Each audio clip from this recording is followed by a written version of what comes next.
Second point, Mahabharat की रचना के विषय में बात करते हैं।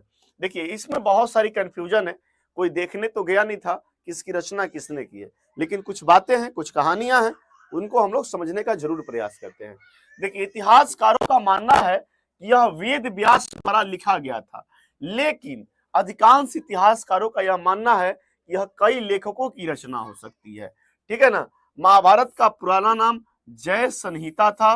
महाभारत की रचना 1000 वर्ष तक होती रही। लगभग 500 बीसी से 500 एडी तक इसकी रचना हुई है। महाभारत में उस समय के समाज की स्थिति, जबकि ये घटनाएं हो रही थी, उस समय के समाज की स्थिति तथा सामाजिक नियमों के बारे में हमें जानकारी मिलती है। देखिए मेरे प्यारे, अब हम अपनी बातों से बात करते हैं और बहुत पॉइंटली चीज को समझने का प्रयास करते हैं। तो महाभारत की रचना किसने की, अगर ऐसे पूछ देता है तो आपको एक शब्दों में आंसर देना है, वेद व्यास। महाभारत की रचना किसने की, एक शब्द में पूछ दिया तो वेद व्यास। लेकिन बहुत सारे इतिहासकार कहते हैं कि कोई व्यक्ति 1000 वर्ष तक कैसे जी सकता है, क्योंकि इसकी रचना 500 बीसी से 500 एडी, 500 ईसा पूर्व से 500 ईस्वी तक हुई है। 1000 वर्षों तक कोई भी इतिहासकार कह रहा है, कोई इतिहासकार कहता है कि एक व्यक्ति 1000 वर्षों तक कैसे किसी चीज की रचना कर सकता है, कैसे, और बड़ी सोचनीय विषय है। तो यही अगर हम बात करें दर्शन की, फिलोसफी की, तो दर्शन कहता है Ved Vyas is not one person, Ved Vyas is the organisation, group. कहने का मतलब क्या है, वेद व्यास कोई एक व्यक्ति नहीं है, वेद व्यास मतलब एक संगठन, और उस संगठन में कई लेखक थे। इस संगठन में कई लेखक थे जो मिल करके समय समय पर महाभारत की रचना किए होंगे। ये बात कहीं ना कहीं दर्शन का ठीक भी लगता है हमको, ये फिलोसफी का जो थॉट है ये कहीं ना कहीं हमें सही भी लगता है कि ये it is possible for this, यह हो सकता है। बाकी हम नहीं कह सकते कि पॉसिबल है, लेकिन यह हो सकता है। कि महाभारत की रचना किसने की भाई, तो महाभारत की रचना वेद व्यास ने की। नहीं, वेद व्यास एक व्यक्ति के तौर पे नहीं देखा जाए, वेद व्यास एक संगठन के तौर पे देखा जाए, और उस संगठन में कई लेखक काम कर रहे होंगे जो एक लंबे टर्म तक पूरे महाभारत की रचना किए होंगे।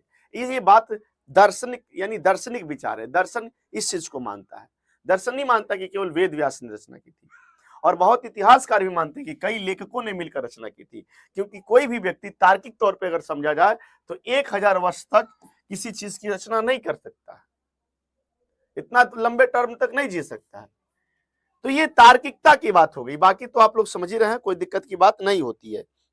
लेकिन वहीं पे धर्म के अकॉर्डिंग अगर बात करते हैं तो धार्मिक गतिविधियों के अनुसार कहा जाता है कि महाभारत की रचना वेद व्यास ने की। कैसे की है, तो ऐसी कहानी निकल के आती है हम लोग के सामने कि वेद व्यास एक बार महाभारत की जब सारी चीजें जान गए तो वो पहुंचे ब्रह्मा जी के पास। अब ब्रह्मा जी से कहें कि एक हमको ऐसा राइटर चाहिए जो हम बोले वो लिखे, यानी टाइपराइटर की जरूरत है हमें, लेकिन ये बातें हो सकती हैं। वो जा करके कौन, वेद व्यास से, वेद व्यास जी ब्रह्मा जी के पास जाकर के कि एक ऐसा टाइपराइटर चाहिए जो हम बोलते जाए वो लिखते जाए, जो हम बोलते जाए और वो लिखते जाए। ब्रह्मा जी कहा ठीक है भाई, एक ऐसा टाइपराइटर हम तुमको दे देते हैं। तो ब्रह्मा जी ने एक टाइपराइटर पकड़ा, लाइक किसको, गणेश जी को, लिखने के लिए। ये आप बोलिएगा और ये लिखेंगे गणेश जी को। और गणेश जी आए, बोले ठीक है, लेकिन गणेश जी का एक शर्त है, और एक शर्त था उस टाइम में कि हम लगातार लिखते चलेंगे, लगातार लिखेंगे, आपको रुकना नहीं होगा बोलते बोलते, ये नहीं कि आप बीच में रुक गए, तो जब आप रुक जाइएगा तो हम छोड़ के चल जाएंगे, आपको लगातार बोलने पड़ेगा, मेरा कलम नहीं रुकना चाहिए। ये गणेश जी का शर्त। तो वेद व्यास जी बोले ठीक है, लेकिन वेद व्यास जी का शर्त था कि जो हम बोलेंगे वही लिखना है, अपने से कुछ उसमें ऐड नहीं करना है। इस तरह की चीजें थी।